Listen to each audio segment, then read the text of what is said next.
Halo bwana, tupo kwenye mwendelezo wetu wa kupiga stori na wanetu wa mtaani, na leo Kweli Academy imetembea zaidi mtaani. Kwa hiyo acha tupige stori na mwanangu mmoja mwingine tena hapa. Oa mwanetu, ni aje mzee baba? Safi ya baba. Kama kawa?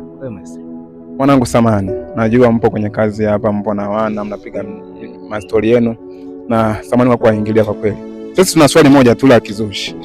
Mimi najua mwanangu umesoma, na kama hujasoma wewe una mdogo wako ambaye anasoma, au pengine una ndugu yako ambaye amesoma, si ndio hivyo bwana? Sasa tunataka tukuulize swali moja tu.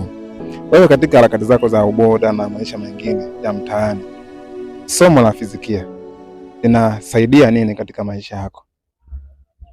Mimi ninavyojua swala la fizikia ni kuleta uelewa katika maisha ya kawaida. Mfano kupata ajali mbalimbali, na hii pikipiki, nikiwa na pikipiki pia ni fizikia mojawapo. Umesema kuwa na pikipiki ni fizikia mojawapo, kivipi? Kwa mfano huwezi kuweka gia bila kuwa na fizikia. Jana anasema huwezi kuweka gia ukiwa hauna fizikia. Sijui kama ni kweli au ni hapana, au sio? Ni kweli?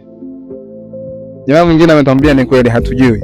Sasa acha nikuulize swali jingine, kwamba ni matairi yapi mazuri kuyatumia kwenye kipindi cha matope, maana kipindi cha mvua? Mimi kutumia tairi RZ Stone.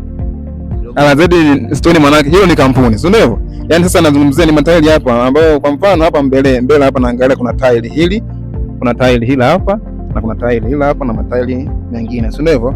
Na hata nyuma mama matairi hapo. Sasa ni matairi gani wewe unayaona ambayo yanafaa zaidi kuyatumia wewe kama bodaboda mzoefu? Kama nilivyokuambia, tairi la RZ Stone ni imara zaidi, kwa maana ukiwa umeweka hilo tairi ikiwa jipya hata kwenye matope. Point ni kwamba liwe jipya. Likiwa jipya. Lakini lilikuwa limetumika sana. Hilo lazima uwe na experience sana. Kwa nini? Kwa nini ambalo limetumika sana? Manake utateleza au utaanguka kabisa, utakufa? Hauwezi kuanguka, labda kidogo huwa inaita kashikashi. Ila ukiwa na tairi ambalo liko imara, unapiga mzigo.